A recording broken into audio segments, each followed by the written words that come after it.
start. Right.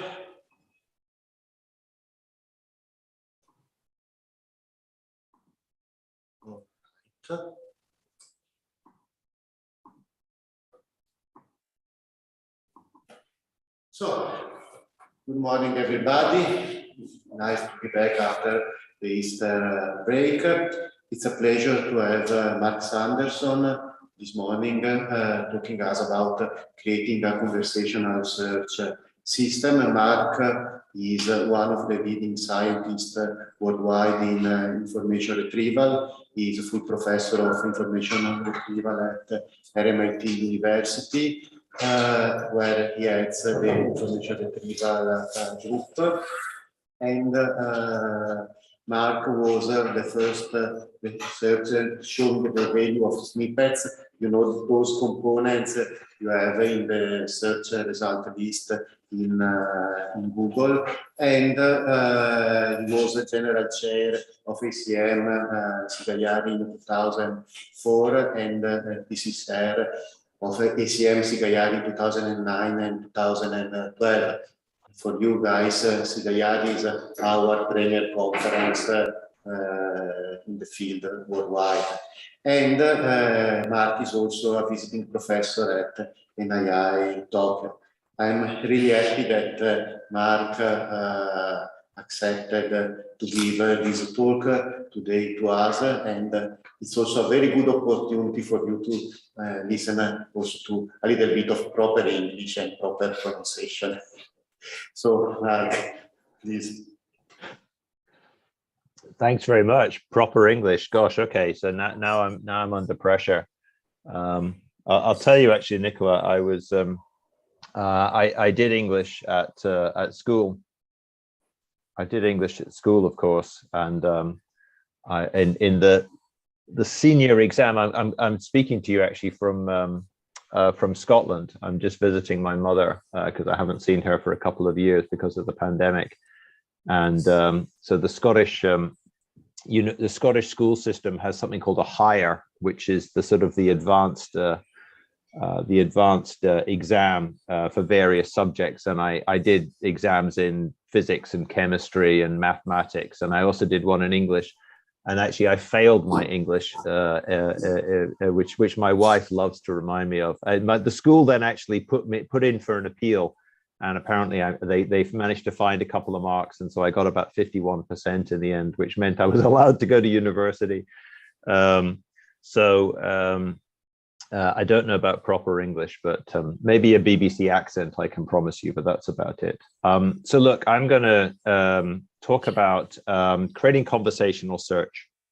And as Nicola's already said with that very kind introduction, my name is Prof Sanderson, and I work at RMIT University. Oh, Nicola, just tell me, can you see my pointer when I'm moving it around? Yes. Great, thanks very much. As you can see from my face, I have a Twitter account called IR Oldie, which I created about 10 years ago, created so that it would become more and more appropriate for every year that I'm on Twitter.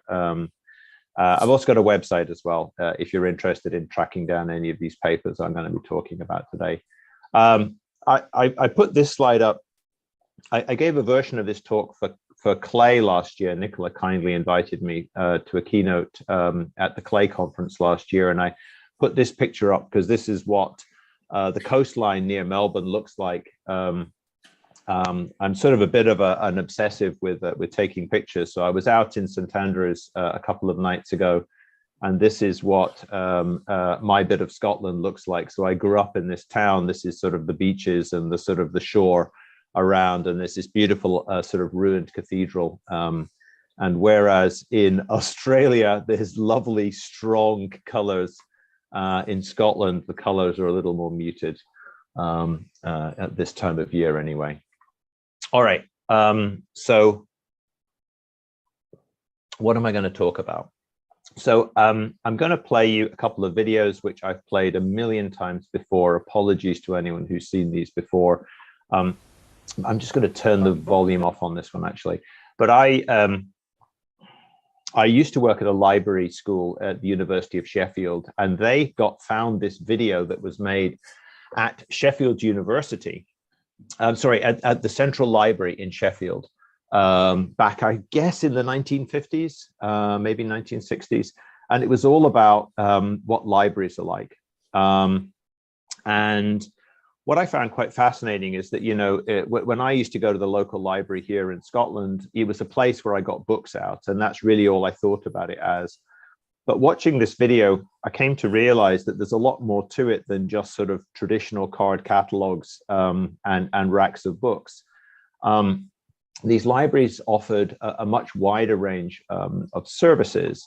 So, for example, let me just I will share the sound on one of these videos.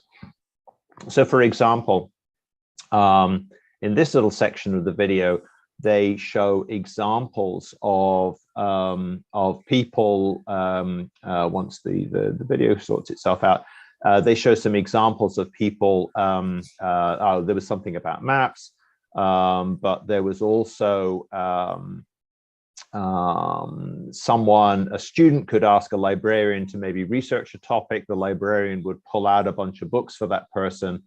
And then that student, the lady here, would then go off into some sort of quiet study room to actually work her way through all of those books. So there was more to these libraries than one might necessarily assume. The other thing that I found quite fascinating about this video was that Sheffield is a big industrial city, still is today. And the companies would write this to the head librarian. This is the head librarian. And he would get letters every day. And the letters would be asking him questions. You know, what is the standard for this particular way of manufacturing steel? Or, I don't know, you know, what are the health and safety policies around this particular thing? And then the head librarian would call in his secretary and ask her to go and deal with this particular request. So that was kind of fascinating to see that libraries really were sort of the true search engine of their day, not just kind of a place to go and, you know, get some books for your kids, but actually a place to seek information. Of course, you know, these days we have search engines that do things like this. So, you know, you type a query into a question into something like Google or Bing, and you get an answer delivered to you. But there's a lot of possibilities of better systems yet to come. We might look at something like Google and sort of say to ourselves, this is pretty great. You know, is there really anything more that we could be doing? And I was talking to a friend of mine a few years ago about this, and sort of saying, you know, what would the next step of search be? And he suggested that I look at this old video. It's about, I'll kill the sound again, but I will play it in places. This is a video. So if you go onto YouTube and type Knowledge Navigator, you can find this video.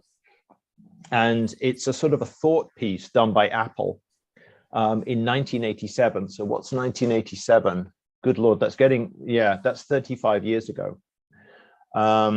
And they sort of had this vision of what the world of the future was going to be like. And here we have a university lecturer coming in. You see, he's got a jacket on. Nicola's got his jacket on. So obviously they accurately predicted the future. This is his office. I don't know what your office looks like, Nicola, but my office doesn't look like that. Although actually I was thinking about this recently. It's actually, maybe it just projects that we won't be at our offices, and maybe he's working from home. So maybe they predicted the pandemic. So he has this device that he sort of, you saw, he opened and folded it out. And it's touch sensitive, right? So you can touch on the screen. And let me shut up for a minute and I'll just let the sound play. The lecture notes from last semester. Let me that's not enough. Let me rewind. 12 o'clock. You need to take Kathy to the airport by 2. You have a lecture at 4:15 on deforestation in the Amazon rainforest. Right. So this is actually a quite beautiful video, by the way, and one that I'm sure Nicola and I will feel a lot of affinity to. The system just reminded this university lecturer that they've got a lecture this afternoon, and they completely forgot that they've got that lecture to do. And so the rest of the video is all about how the Knowledge Navigator helps this lazy lecturer pull a lecture together at the last minute. And so never happened to me, of course, Nicola, but sure, absolutely. And so then what we see is the lecturer having this conversation with the device, pulling up last year's slides, and then looking to try to enhance last year's lecture with extra information. So let's just listen again for a sec. Fine. Your friend Jill Gilbert has published an article about deforestation in the Amazon and its effects on rainfall in the sub-Sahara. So there, the lecturer asked the system, can you find me some more recent papers? And it says, your friend, you know, well, gosh, you know, that's interesting that it knew that, and then points out a particular lecture that could be a paper that could be incorporated. Then this conversation continues with this device about ways that information from that lecture, from that paper, sorry, could be incorporated into the lecture.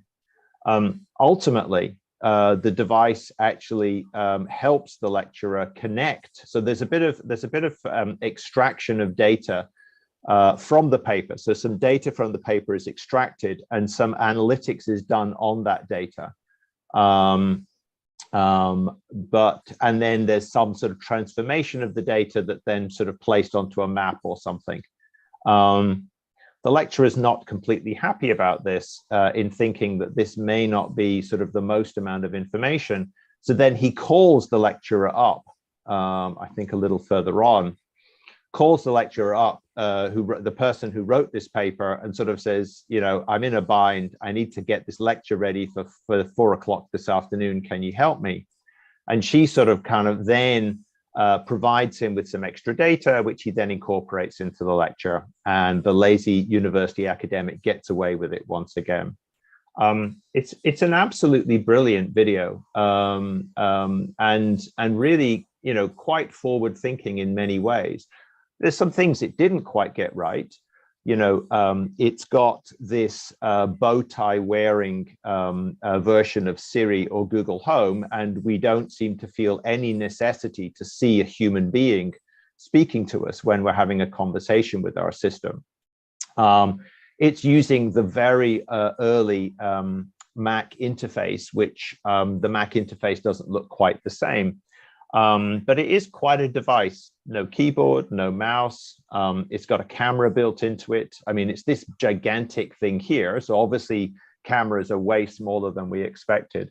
But it's a really fascinating video that gives you a hint about where we should be heading towards. You know, just looking at, let's see if I can make this work, just looking at a search engine and saying we're done, we're wrong to think that.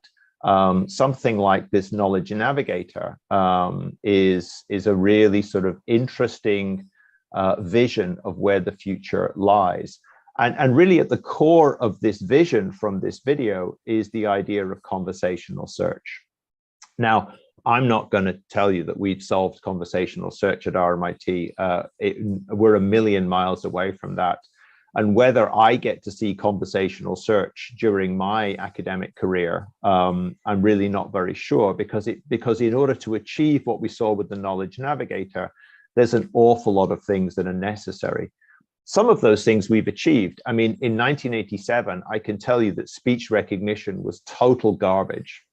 You know, speech recognition systems were very, very poor. And the kind of thing where this guy is just wandering around the room speaking to his device and the speech recognition just works accurately, that kind of works by now. But most of the other aspects, you know, knowing that someone is your friend, yep, that kind of works as long as you're giving them access to your Twitter feeds or your connections on Facebook or LinkedIn. Searching for academic papers, no problem, Google Scholar does that. Pulling data out of papers, there are hints of that, but we're not very far on with those kinds of things. But the big challenge is this kind of idea of conversational search. So let me tell you a bit more about what's going on in this area of conversational search. But as I said, by the way, if you want to sort of, if you want, it's a rare example of looking forward. This Knowledge Navigator video, it's a rare example of something where someone is looking forward and it's remarkably accurate, remarkably accurate. Whoever put that video together really had some quite clever ideas. There's not much in that video that's wrong. You know, obviously we have one of these. I'm guessing a lot of you have a Google Home. I've got one in my house. I'm guessing a bunch of you have Siri or some other sort of version. Maybe you've got an Amazon Echo, but there's a bunch of us with these devices. So where are we in this idea, or what do we mean by conversational search? So just before the pandemic, I attended a meeting in Germany. It was the reason I was last here in Europe in November 2019. And it was a group of academics from the areas of information retrieval, from the areas of dialogue systems, and from the area of sort of chat systems. These groups of people came together and just tried to determine what they actually meant by a conversational search system. What was really interesting about that meeting was discovering that everybody from their different areas, dialogue systems, IR, and just from generic chatbots, we were all heading towards a conversational search approach. The IR people need much more of a sense of state. You know, when you do a search on Google, you type in a query, you get an answer. And when you type in the next query, Google doesn't really think very much about what your previous query was doing. So we don't have that sort of sense of statefulness very much in what we do. And speech and language capabilities are something that is not hugely available in Google yet. It's getting there, but it's not as good.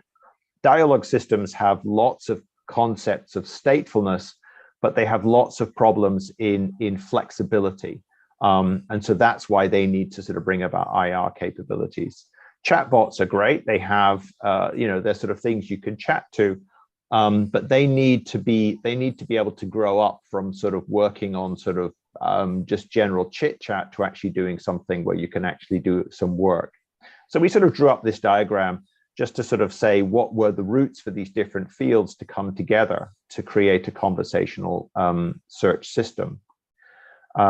Just by the way, one of the things that was really fascinating about that meeting was we had a researcher from China, Reiwa Song from Renmin University, who was part of the Microsoft team at Microsoft Research Asia that created this chatbot called Xiaoice. I was looking up about this chatbot the other day, and it's hugely popular in China. I don't know that there's really an equivalent in the West, but it's a chatbot that you can just kind of send messages to, and it just replies to you. And it's just incredibly popular. And what was really fascinating about that was that Xiaoice has by sort of providing this kind of baseline chat, you kind of say to Xiaoice, oh, I'm feeling a bit sleepy this morning, and maybe Xiaoice sort of says, oh, you should get yourself some tea, or why don't you have a coffee? And you write back and sort of say, that's a good idea. It's just a kind of a mindless companion, just something to have kind of mindless chats with. But what they've done in creating that system is they've actually got a huge base of users using this system. So if they add in additional capabilities, like something where you try to pull together a lecture at the last minute, they've got a base of users using that system. And that was kind of interesting to see that idea that Xiaoice had sort of generated this big user base that way. Okay, it's not just sort of in China where these things are going on. So I've noticed in using my Google Home in recent years, in the last little while, that the Google Home is starting to bring some conversational things in. So I recently had bought myself some kitchen utensils. I bought a bamboo steamer for steaming dumplings, like Chinese dumplings. And I asked the Google Home how you clean one of these steamers. And it gave me an answer, but then it sort of said, do you want me to check whether it's a good idea to clean a bamboo steamer? And I said, yes, tell me about that. And then it told me that a different answer. It sort of said, well, you asked about cleaning a bamboo steamer and I gave you an answer, but actually, you know, most people think you shouldn't clean these bamboo steamers, or at least you shouldn't use soap because you'll sort of ruin them. And so that was very interesting. You could see that some sort of conversational qualities were starting to be brought into sort of search engines. Another thing that I will just mention, by the way, and I'll just sort of pause after this, is one of the things that's happened to me. So I've been a researcher for about 30 some years. I published my first paper, I think, in 1991. In 1993, I went to a version of this conference, a computational linguistics conference. And when I was at that conference, I really struggled to understand anything that was going on at that conference. And the reason was because they were using very, very different technologies. So I guess this is just sort of along the lines of, you know, we had this graph here where we sort of said that different areas were going to coalesce into some sort of common view. We can see that. So, you know, Google is adopting some sort of sense of statefulness. But one of the things that we see in the language processing community, which is perhaps where dialogue systems come from, is that they are adopting information retrieval techniques. So Nicola is teaching you a whole bunch of approaches to essentially information retrieval is about ranking, right? It's about sorting the items and presenting the users with the top set of items. That sort of technology started in information retrieval, but it is now permeating into many, many different fields. And so if you go read the papers out of, say, this conference, which was last year's joint conference between ACL and this International Joint Conference on NLP, you will find many, many of the papers in conferences in this century, in this decade, using ranking techniques. If Nicola has taught you about NDCG, you will see the NDCG evaluation measure being talked about in these conferences. If Nicola has taught you about the BM25 ranking algorithm, you will see BM25 being mentioned in conferences like this. 30 years ago, those would have been terminologies and concepts that the community was completely alien to that language processing community. So I think we really are seeing this merging and this converging towards kind of a common goal and common sort of techniques to achieve that goal. Nicola, let me just double check. When do you need me to finish by? Because you know me, I can talk forever. So what sort of time frame are we on? Let's say a little bit before midday, 1 hour or so that we have time for a few questions. The lecture is supposed to end at midday, basically. All right. Okay. So I think that'll be no problem. I might finish a little earlier. And by the way, if any students have got questions, so I've only got one screen here, so I don't have the chat up. And I don't know that I can necessarily see questions. I'm more of a Teams user than a Zoom user. So Nicola, if somebody wants to ask a question, please just sort of let Nicola know, I guess, through the chat, or put your hand up. And Nicola, you know me, just butt in and tell me to stop.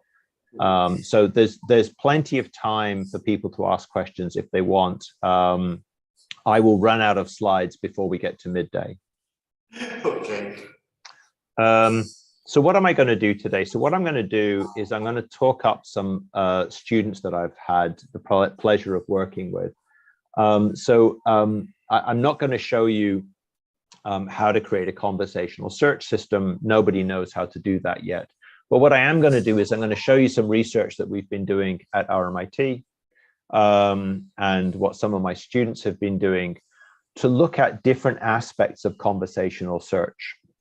And these are the 5 papers I'm going to be talking about. If you go to my website, marksanderson.org, and click on the publications link, you will find those papers just in amongst all the other papers that we've got. And if you search for the names of these people, Johanna Trippas, Valeria Bolotova, Leila Tavakoli, and her name is covered by the screen. Yeah, Jing Wu. Then Jing Wu. Then we will. You'll be able to see the other papers that they've been working on. Okay.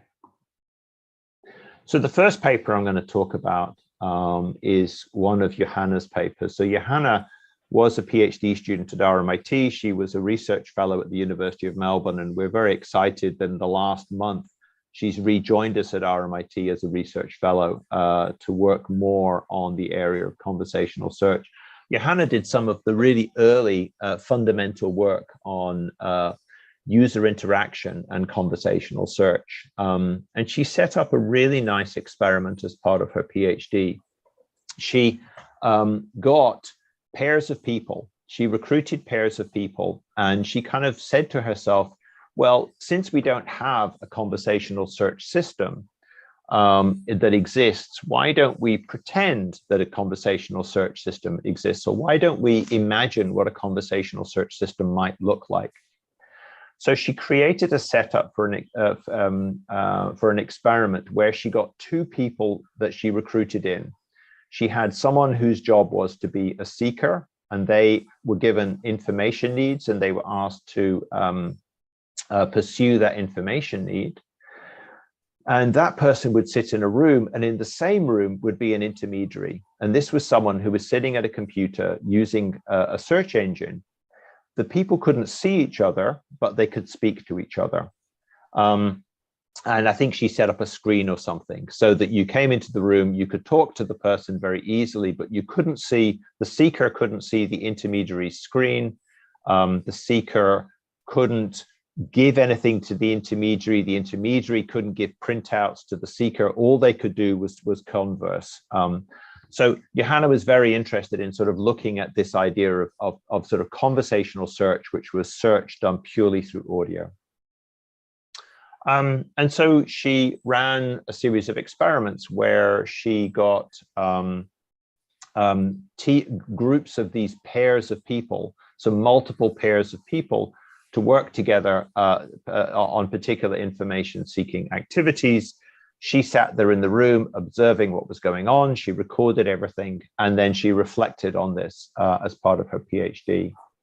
So I'm going to just give you a couple of highlights from things that she found in her work, but you can obviously see more of what she did just by looking at the paper that I've got listed there.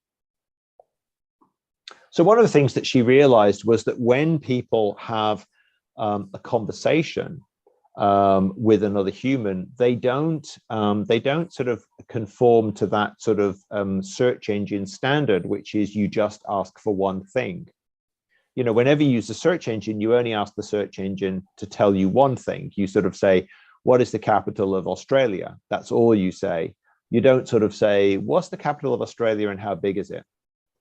But when you talk to someone, you often actually ask for multiple actions or multiple pieces of information within one utterance. It perhaps seems a simple thing, but it was an interesting observation that she made, and she found that quite strongly across the different subjects that she used in that experiment.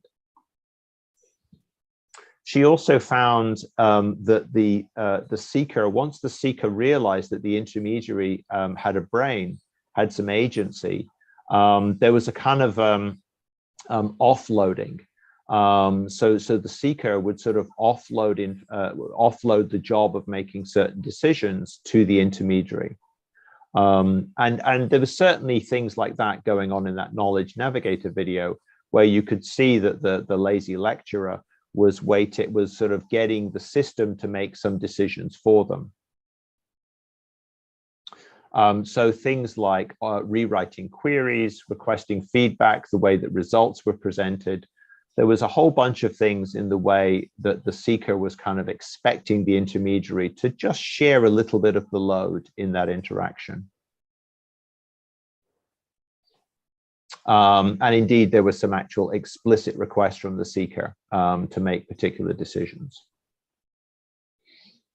There were some things that you would probably expect. So things like the voiced queries were longer than if the queries had been typed. So here she was looking at the average length of the queries that were voiced, and then she compared that with some past work looking at the length of queries.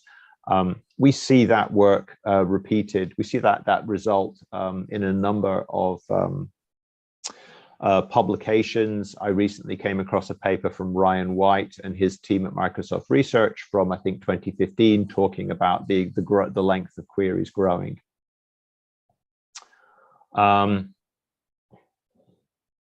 And there was also, a much greater complexity in the way that information needs were expressed. I think we know when we use a search engine that it's not a human being, and so we sort of dumb down the query. But when we have someone that we have a sense has much more intelligence, then we change the way we engage with that person. One of the interesting things was there were even examples of where sort of people would actually request quite sort of repetitive type searches. So, did a Turkish river control projects affecting Iraqi water resources?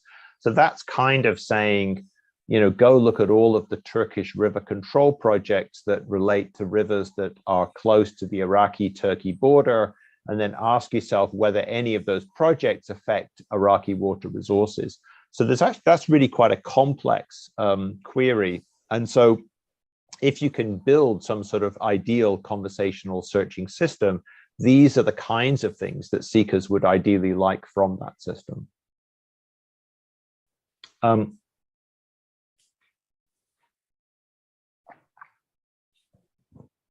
There was also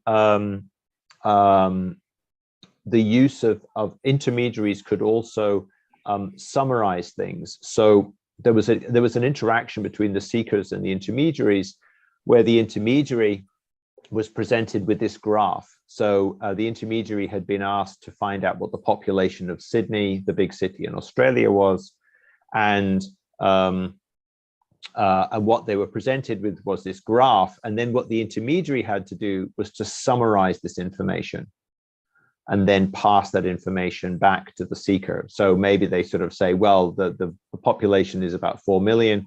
It's actually dipped in the last couple of years. It's the biggest city compared to Melbourne or Brisbane, for example. So there was this kind of collaboration. It wasn't just the seeker demanding that the intermediary do things. The intermediary would sort of have this role as well, for example, in summarizing data like this.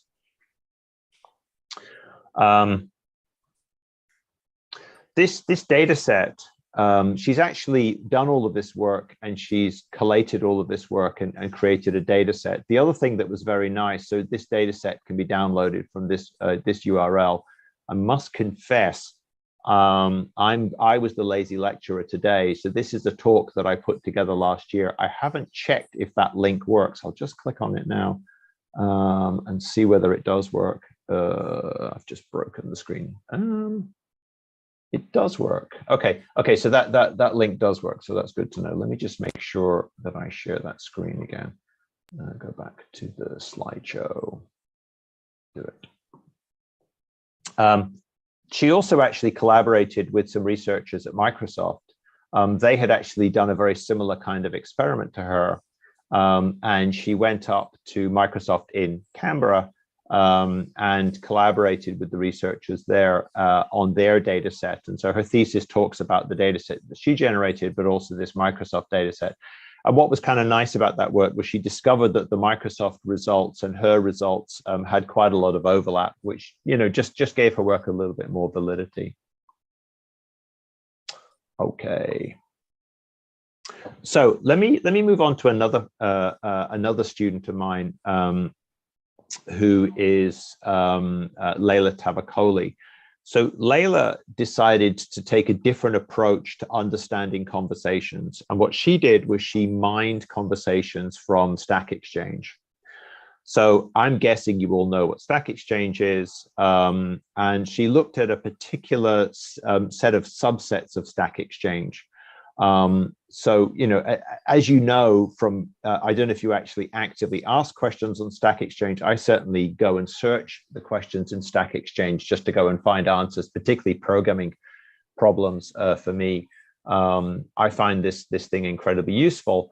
Stack Exchange has this kind of structure to it. You have an asker who maybe sort of says, today is Tuesday of week 1. I've just been told to do X until next week. When is the last day I can do X? It sounds like the lazy lecturer again. And they're basically sort of saying, you know, can I get away with it until Sunday of week 1, or is it Sunday of week 2? So this is the asker. And then someone asks a clarification question. Do you mean you have until, I think some things are going to pop up. Yeah, somebody asks a clarification question. Do you mean you have until next week to do X, right? And then somebody answers that that clarifying question, and then a sort of an accepted answer is provided, which people can vote on. So there's a structure to Stack Exchange. What Layla's been doing is studying Stack Exchange. So I said she looked at some different units of Stack Exchange. So she looked at the quantitative finance version of Stack Exchange, English language and usage, one where so that one, and then also a science fiction one. And so she was particularly interested in these clarifying questions. So this one here, you know, you mean you have until next week. She wanted to study clarifying questions. So often in a conversation, somebody asks a question, then there's a clarification, and then based on the answer to that clarification, you do what you want to do. In that Knowledge Navigator video, you'll find the Knowledge Navigator occasionally asking clarifying questions. So what she was very interested in was just understanding the nature of clarifying questions. How often do they happen? Where do they come from? Who answers them? How successful do those clarifying questions and the answers to them? How likely, if there's a clarifying question, does it result in a successful final answer? There was some sort of, to be honest with you, the choice of these 3 areas, quantitative finance, English language, and science fiction, there was a little bit of randomness in their selection, but we were keen for her to look at different areas. It was useful for her to look at different areas because there were some differences. So for example, she was interested in understanding who answers clarifying questions. Now, you might expect that when someone says, you know, if somebody asks a question, somebody asks a clarifying question, the person who answers that clarifying question is the person who asked the original question. It turns out that's not always the case. Quite often, you will get a different person answering the clarifying question. So if in the science fiction part of Stack Exchange, the person who answers the clarifying question, 9% of them will be the asker, but there actually can be quite often people will ask questions in science fiction where a clarifying question has been asked and a different person responds to that clarifying question. And you see that behavior both in the English language and in the science fiction one. In the quantitative finance, though, you don't see it very much. And we suspect that's because the questions in the finance section are often more personal. They're about some very specific thing. I have this money invested in a business in some country, you know, should I move the money out of that? And it would be very hard if somebody asked a clarifying question for somebody else to answer that question. So these different areas of study have different qualities to them, is the essential sort of point of this table. She was also very interested in understanding what types of clarifications get asked. And so she identified these different patterns, these different broad types of clarification questions that could be sort of provided. So they could come out as this sort of, why do you want to do this? Or what do you do? What do you, you know, could you do this? What is it that you're sort of interested in? These were sort of broad types of clarifications that could be asked. And obviously she's studying this because she's wondering about informing a clarification search system for later. it's probably not, depends on the size of your screen. I would need my reading glasses to work my way through this, but she actually produced this rather nice visualization of the different ways in which clarifications happen. I will just put my reading glasses on and then I can actually just guide you through it. So for example, these blue circles here, these are the types that she identified. And then you get in the first ring outside of that blue, you get the words that kick off that clarifying question. And then in the next ring, second words, in the next ring, third words. So that's kind of a nice visualization of the types of clarifications that people might ask. Before I switch, because I'm just about to switch to another paper, if anyone has any questions, that would be fine to ask. So I've shown you 2 papers that look at studies of search without actually using a search engine, right? So a conversational searching system where individuals just talk to each other, and then recordings of conversations from Stack Exchange. There was another point I was going to make here. With clarifications, I'm not sure if it still does it, but Bing, for example, Bing search has been looking at using clarifications in its search system. And Layla's current work is on using a data set that Bing has released that involves a large amount of user data that's been gathered from presenting searchers with clarification questions. So this idea of clarification is something that some of the search engines are starting to explore. Okay, so yeah. Any questions? Anything not clear? I have a question, Mark. Sure. These, you know, here we are in an engineering school, so these from our background looks like user requirement analysis, understanding user behavior, etc. What can you learn from this for designing the systems or from the algorithmic point of view? I mean, how much of these can be translated into an algorithm? How much of these needs to be kind of expert system or categorization of what you do in cases and so on?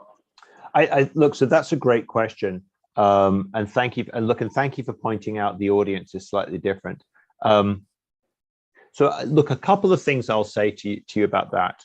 One is, when I mentioned this knowledge navigator and my friend was actually Bruce Croft.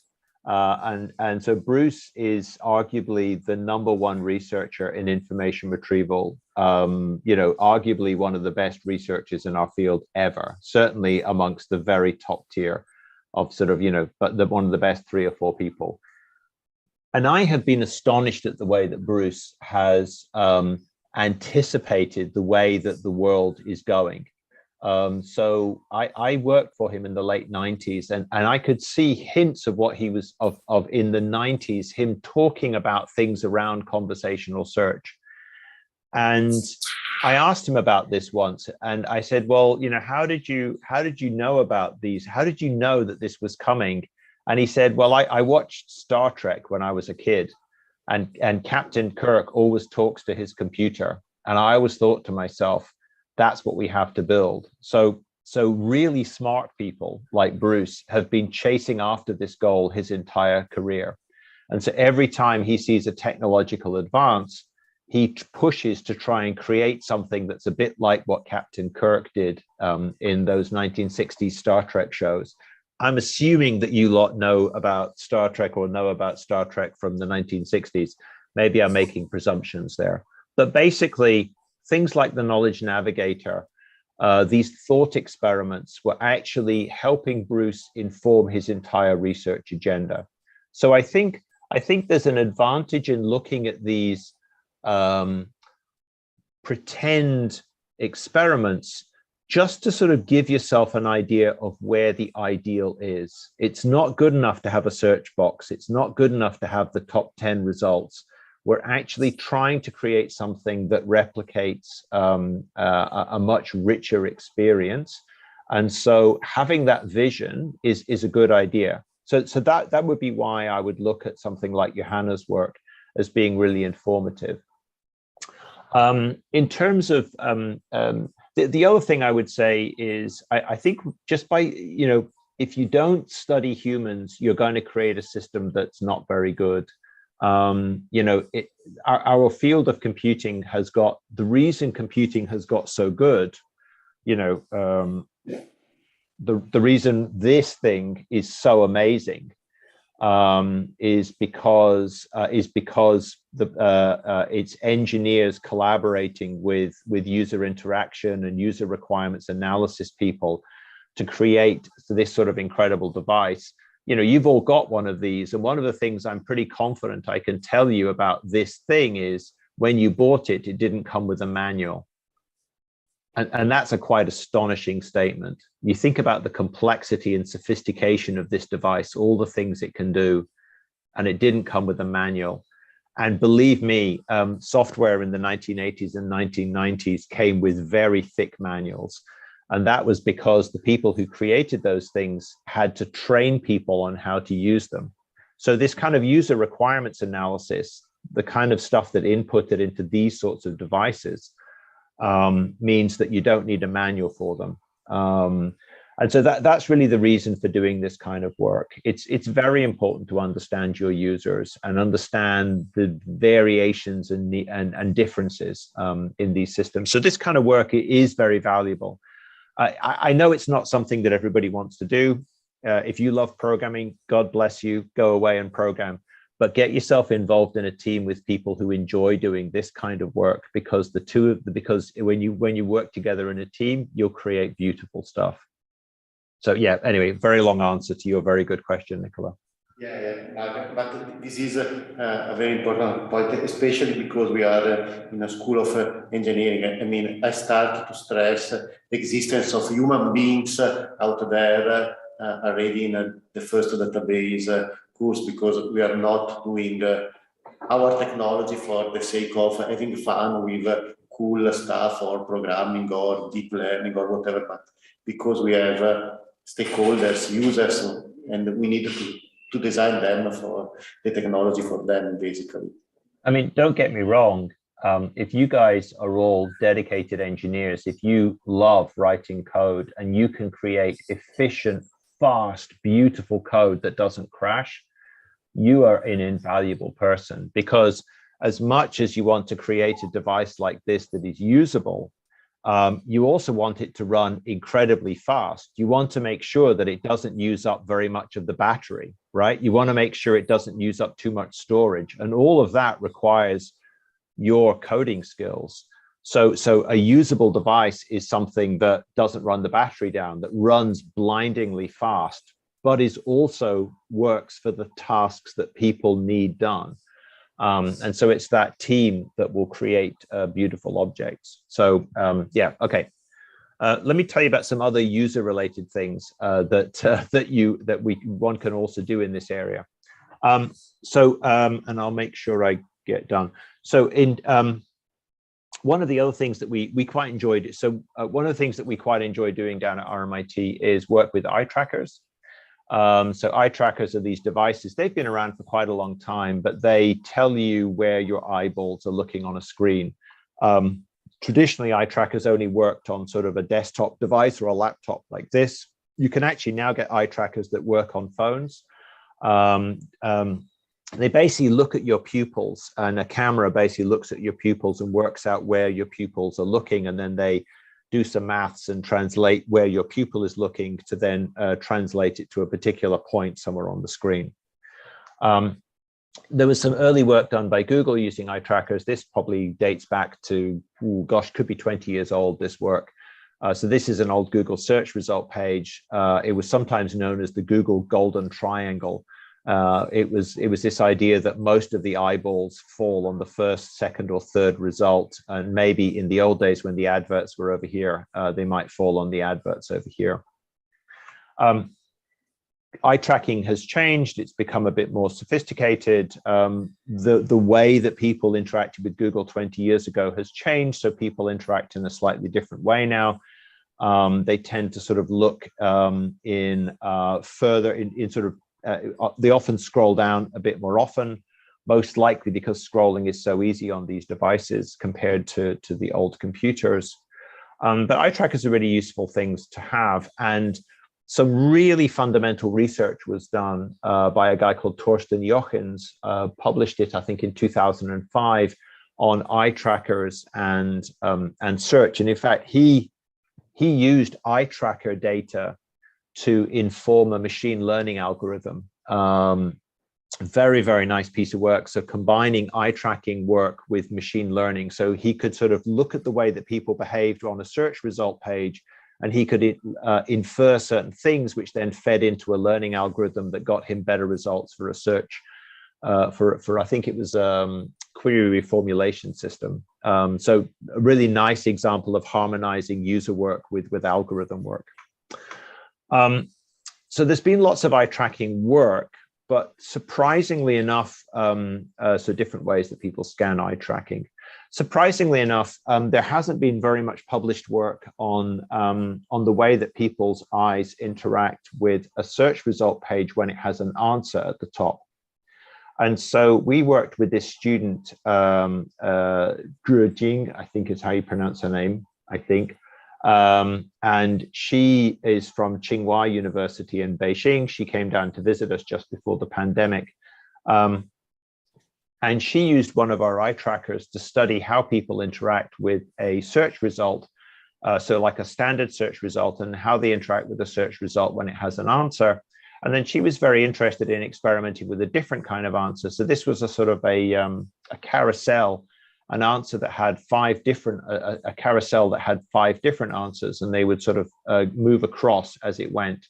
And she wanted to see how much people looked at and interacted with these different sets of different types of results.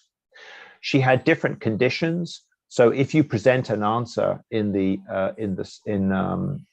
search engine, the answer could be right or it could be wrong. Occasionally, the search engines get the answers wrong. So she wanted to understand how people would interact with the search result page when it had a right answer and a wrong answer. I've got them labeled as conditions. So the right answer is the even number, S2 and S4, and then the odd number, S3 and S5, is when there's a wrong answer. She got some data. I'll maybe just skip along here where I don't need to spend too much time talking about this. She measured a whole bunch of things. You can measure how long people dwell, how much their eyeballs dwell on particular things. You can see how often they clicked, how far down the results list they clicked. And you can also look at sessions without a click. So if the answer is good, maybe the person doesn't need to click on the result at all. So what she noticed was that when you have a correct answer in the search result page, the number of sessions without a click goes up dramatically compared to the standard search engine result page. She also noticed that the dwell time, the amount of time that somebody spent on the result page, was not as high as when you just had sort of a conventional search result. Probably a more, I'll maybe just skip to this one actually. One of the things that we found quite interesting was that we discovered by looking through the literature that no one had ever run this particular number. So we know a great deal about where people focus their eyeballs in a standard search engine result page, which is this one here, S1. And we know that people spend a lot of time on result number 1, less on result number 2, less on result number 3, and it falls away. What had not been published before was the comparison when you add in a correct answer, and the answer draws a huge amount of attention from the users. So users will spend an awful lot of time looking at the answer and not really engaging with the other results. And when you compare sort of say 0.3 down to about 0.196, that's quite a substantial difference in the proportion of time that's being spent on that result page. So it was so that was a nice piece of work, just kind of understanding the way that users interact with a system that provides answers instead of just search results. And another piece of work that my colleague Johanna Trippas also did was around search engine result pages.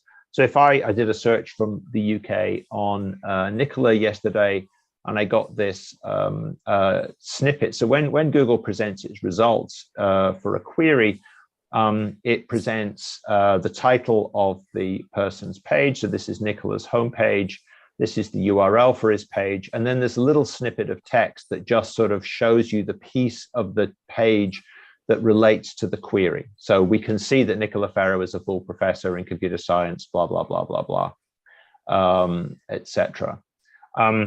This idea of a snippet was, and here I'm just going to boast for a second, that was actually invented by me and a master's student back in 1998. We published a paper at SIGIR where we didn't call them snippets, we called them query biased summaries, but we showed how users get search result, get relevant information much quicker if you present those kinds of snippets rather than not having snippets. Up until this paper, search engines didn't really have snippets. They would just show the title of the page and nothing else, or maybe the title in the first few lines, but they wouldn't show where the query matched in the document.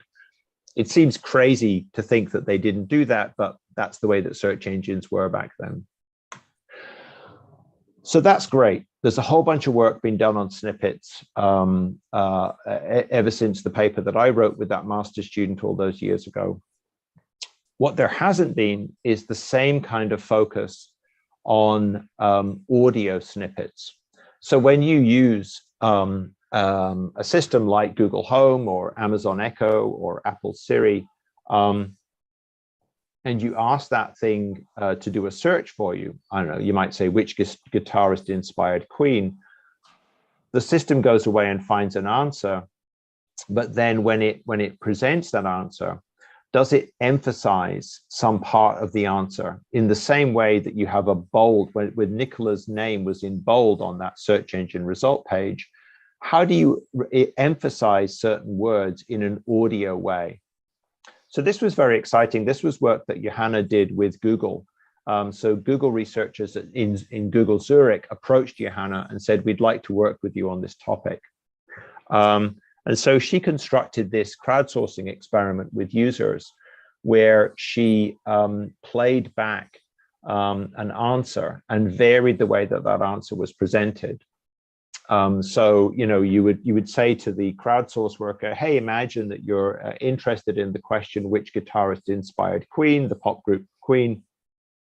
I'm going to play you back an answer, and I want you to tell me about whether you think the answer is in the audio file, and also tell me about the quality of the audio. So she asked people various questions. How informative was that answer?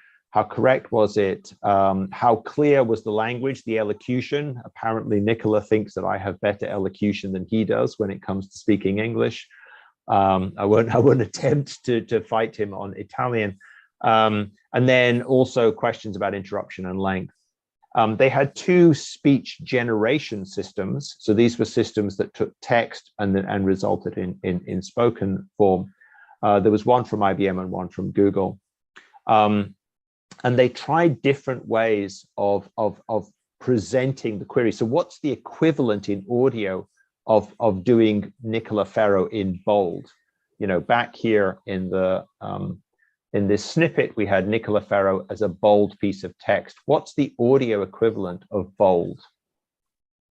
So they tried different things. One of them was to pause before the word. So if you stop before you say the word, or if you sort of say Nicola Ferro is a full professor, does that sort of help emphasize your mind? Does that help focus your mind on that? Maybe you change the rate at which you say it. So maybe you sort of say Nicola Ferro, maybe you just slow down a little bit. Maybe you try a different pitch. I don't think that's a very naturalistic approach. The Google speech system also had an emphasis option. So I could sort of say Nicola Ferro is a full professor. And the emphasis approach was turned out to be a very good approximation of bold. People very much felt that they could pick out the answer more effectively. They felt that the answer was more correct. And they basically, that was kind of the main result there. So that was a very nice sort of idea about how do you emphasize an answer in an audio form. That's going to be something that's important in a conversational system, and a really nice piece of work. It was very cool that Google approached her to work with her on this problem. The final thing I just wanted to show you was some work that we did bringing the eye tracker and language processing work together. So we looked at an answer-based, a question answering system that would identify certain words that it thought were important for that particular question. So I have a DSL connection, you know, how do I stop people using my my DSL in the house that I share? And there was this answer that you produce. So here we were interested in answers that were presented to users. So we presented these answers to users, and we presented them using an eye tracking system. And the idea here was we wanted to see, where do people look in the answer? We wanted to see where do people's eyes spend a long time when looking at the answer. And one of the things that we were interested in studying, and so we did some studies, this is with the research with Valeria.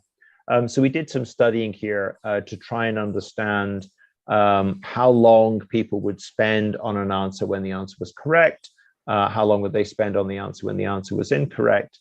People would spend longer with correct answers, they would look less at incorrect answers. But one of the interesting things, if you notice, we had these answers, and we would highlight words in these answers because we thought that these were words that people might want to sort of jump to help them process the answer more quickly. And one of the things that was kind of cool was that Valeria realized that it might be possible to do an experiment to understand what sort of text processing algorithm that identifies words to emphasize, which one of those algorithms best correlates with where people's eyes fall. So if you're scanning a document with your eyes, you'll spend more time looking at some words than other words. And basically, can one of these text processing algorithms predict where your eyes are more likely to fall? The paper is called Do People and Neural Networks Pay Attention to the Same Words?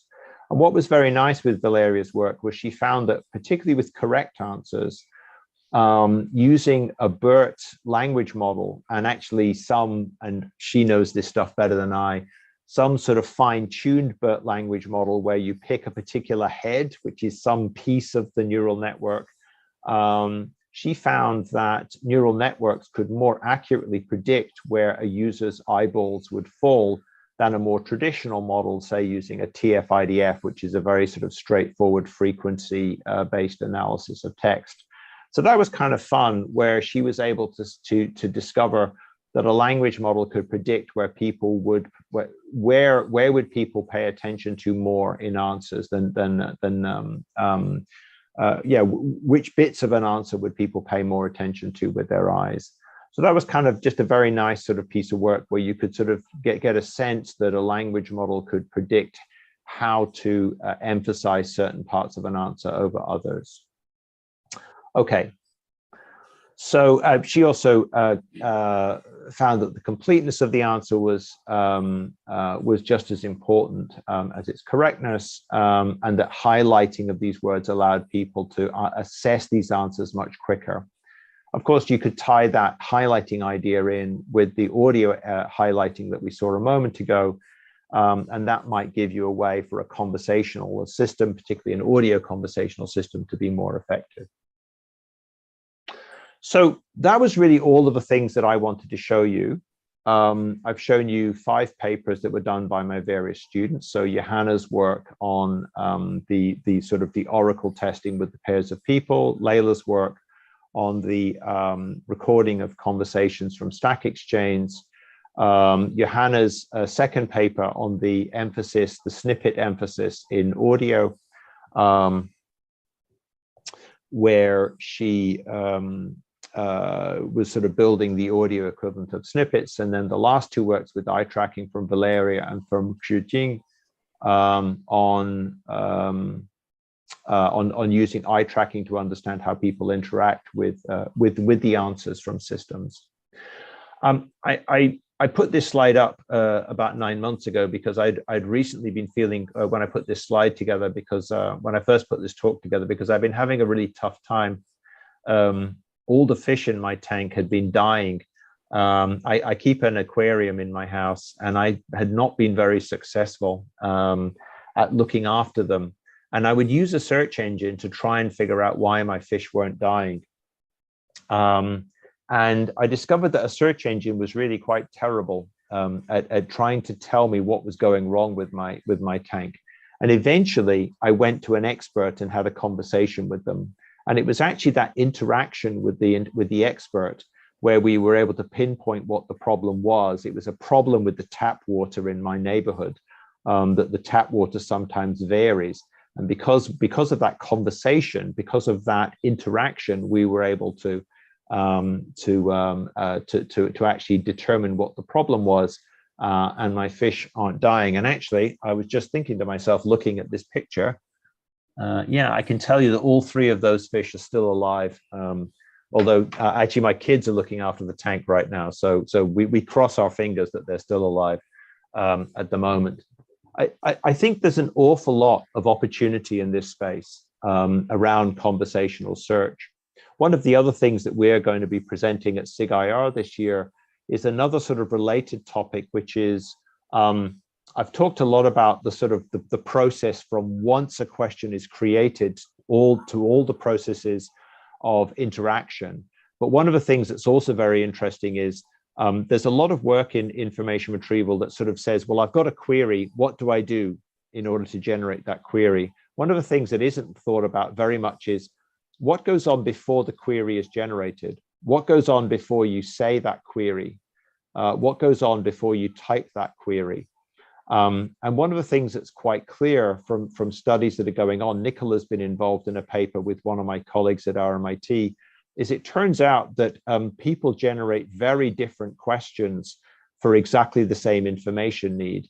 And that variation is actually really quite high. And so there's lots of possibilities, I think, in that sort of space. I'm going to stop talking there, actually, Nicola, and let people to ask me sort of any questions that they might have, or you and I can have a chat about this sort of broad area. Thank you very much, Mark, for the very interesting talk. And guys, questions? You can also ask questions on the chat in Zoom, and we have a few people also on YouTube, so if they want to type the question in the chat, I can forward it to you. I actually had a question. So thank you very much, Mark, for your beautiful and very interesting presentation. I was wondering if you had thought about a similar way of measuring the way the user interacts with the system, a conversational system actually, which is similar to the eyeball tracking for what concerns traditional systems. What would you think of? I mean, can we somehow measure some human, let's say, parameters, which tells us where the user puts their interest in a sentence or something like that? Have you ever thought about something similar? So in an audio sense, so. Yeah.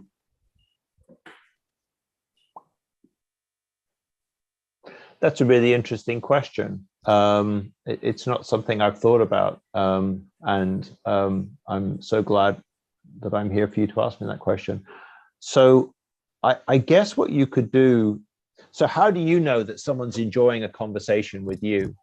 I mean, one of the things about us doing this remotely, if we were all in the lecture theatre where Nicola is sitting, we would get a much stronger sense, right? You would have seen probably more graphically me sort of get excited, and I would have changed my body posture, and I would have sort of done a whole bunch of things that would have just subtly signaled that I was really fascinated by your question.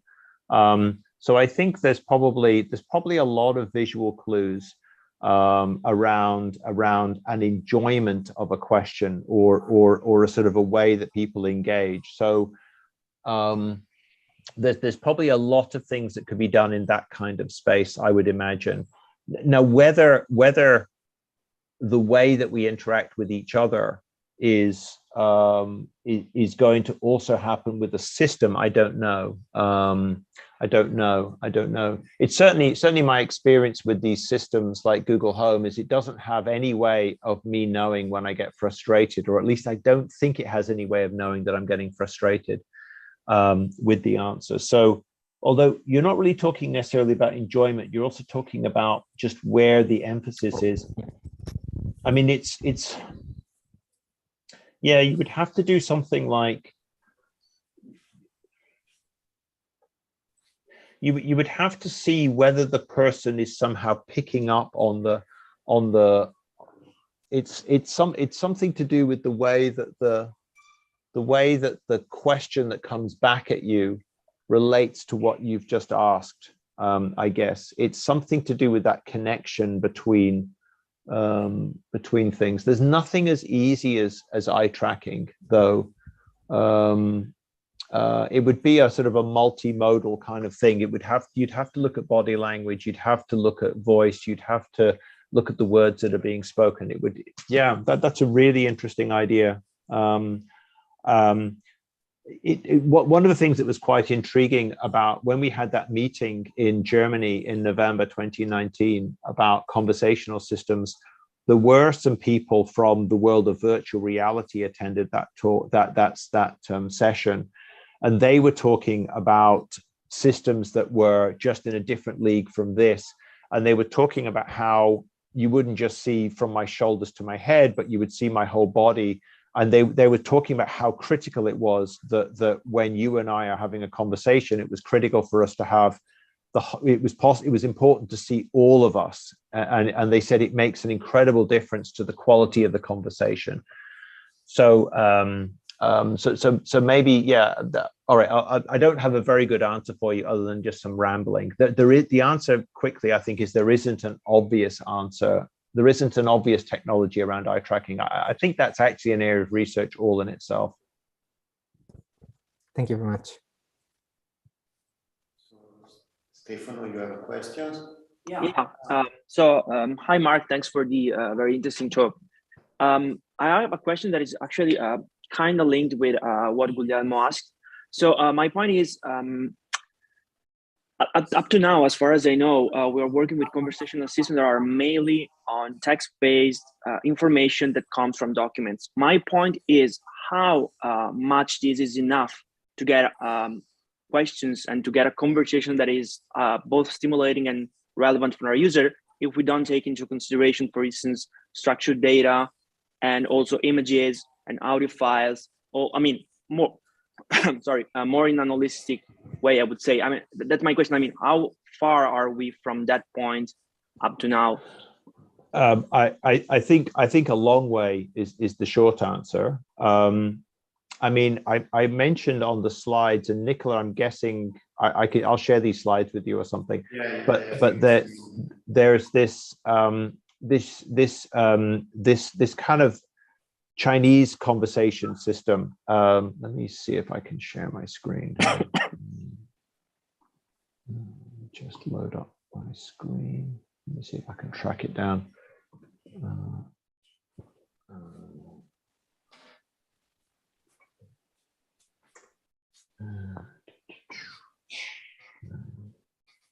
Yeah, look, I've just got the Wikipedia page here, but where's it gone? So I've never used this system because it's principally geared for people speaking in Chinese. I think there's also a Japanese version. So I think it engages in a whole range of ways. Now, the reason I'm throwing this up on the screen, Stefano, is because you sort of said what I've talked about is, you know, traditional library style search, right? It's, you know, I need to fix this problem. You know, I've got this thing, which is the wrong shaped charger for my phone battery or whatever battery goes on this. You know, it's very sort of traditional information queries. The reason I thought about this as you were talking is because this absolutely isn't this. This is about chatting.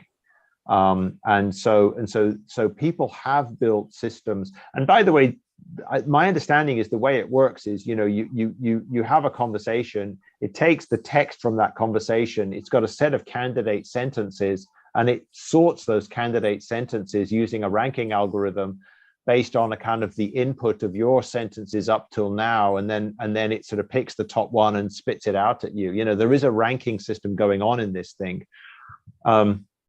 But it's not about solving information needs, it's about chat, it's about companionship. So it would be interesting to maybe look at that system and just see what it can do. In terms of the question of, you know, if you want to engage with a system where it's trying to answer your questions, but it's going to play you a song or show you a video or do a graph, just like in that Knowledge Navigator video, I don't know that there is a great deal of work. I think we're still some way from there. You know, I mean, search engines can make decent guesses as to whether a query should present some news, whether it should present some images, whether it should present some web pages. So we have some sense about queries as to what types of answers are likely to be wanted, but that rich interaction, I think no, I think that's still some way off. Okay, thank you. Thank you. Other questions, guys? Curiosities? I have one, and that's about evaluation. I mean, yeah, also during the course, we always stress that design and development in AI goes hand in hand with evaluation. And it seems that basically we work with Cranfield, so lab-based experimental collections. And here it seems there is a big gap between what is possible to do with experimental collections and what you have shown in these user studies, things that you need to learn or to consider about user behavior and possibly support with systems. So do you think, is there any way to close a little bit the gap, or to abstract some of those lessons learned from user studies into a proper lab-based evaluation setting? I think I mean, all of these kind of lab-based evaluation settings, they're always simulations, and you always have to remember that they're not perfect. And it's only when you try the system out for real that you truly understand whether it's any good. But I think there are ways that you can do that. So we, along with some colleagues at Sheffield and in Amsterdam and Delaware, I think we created this evaluation system, this evaluation approach for the Trek session tracks. So that was about 10 years ago. And what we did is we recorded people having a session of a query. That's not the same as a conversation, but it was a session. So there was a series of queries that were connected to each other. And we tested how well you could take that session information and make the last search the best that it possibly could be. And that was a nice sort of lab-based test.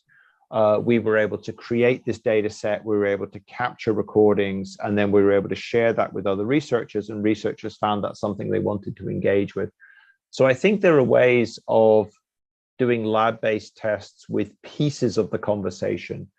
Doing lab-based tests with the whole of the conversation is more complex. But you know, there are certainly methodologies out there. So crowdsourcing, for example, is certainly a way that you can get access to a large number of people and get those people to engage in tasks for you. So I think there are methodologies, but the standard sort of Cranfield approach might be usable, but it will have a sort of a limited utility here. I think you have to sort of to look at other ways. It's certainly the implications you get from people who are working on Amazon Echo or Google Home is that they are doing user studies on users as they use the system. So there's lots of sort of that sort of evaluation going on, I think. But yeah, the lab-based studies, there's certainly a requirement for that to become more creative in order for it to be sort of to successfully come up with ways of working. I mean, there's a track, right, on conversation, and I haven't looked at that very carefully, but I think they're coming up with decent approaches for sort of lab-based evaluation. Yeah, there's the track, but there are some really limitations. For example, the way in which they compute the average performance for a conversation is like I compute NDCG for every utterance in the conversation and do the average of NDCG, which is very, very reasonable from a practical point of view, but basically you are considering all the utterances as IID, independent and identically distributed, which is not very much the case in a conversation, because you also shown it, the context, etc., is king here. So, I mean, I think it goes back to what you were saying earlier, Nicola, about if all of the people on this talk are planning to be engineers, be engineers, but go and talk to people who understand humans. Somebody once said that most humans assess things in a sort of, there's basically 4 key things. You sort of think about your best experience, your worst experience, your most recent, and your first, your last, your best, and your worst experience. So that works with relationships, that works with long distance flights, that works with going to McDonald's. When you assess things, that's what you think about: first, last, best, worst. So get involved with people who understand people, and that will help you design experiments. Don't assume, like you've just said, that everything will have an equal weight, and then you do a kind of an arithmetic mean of all of those things and assume that somehow approximates to the way that people feel. People don't work that way. People aren't mathematical formulas. So yeah, get involved with other people who know about those things. Thank you very much, Mark. Any questions, guys? Okay, so we can really thank Mark for his talk.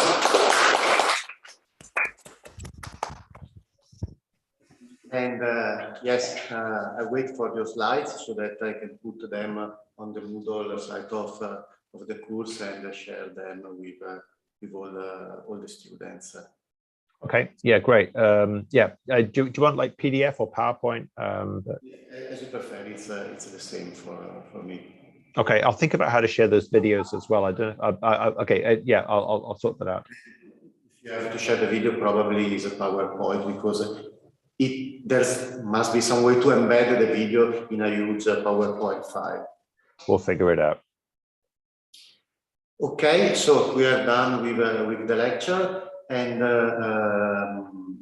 maybe Mark, we meet in 5 minutes. I go back to the office.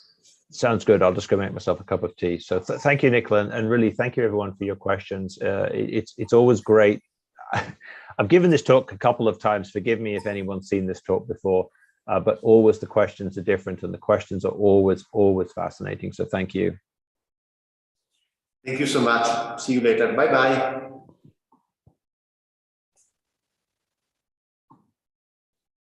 Okay. So guys, stream. We are done. Was it?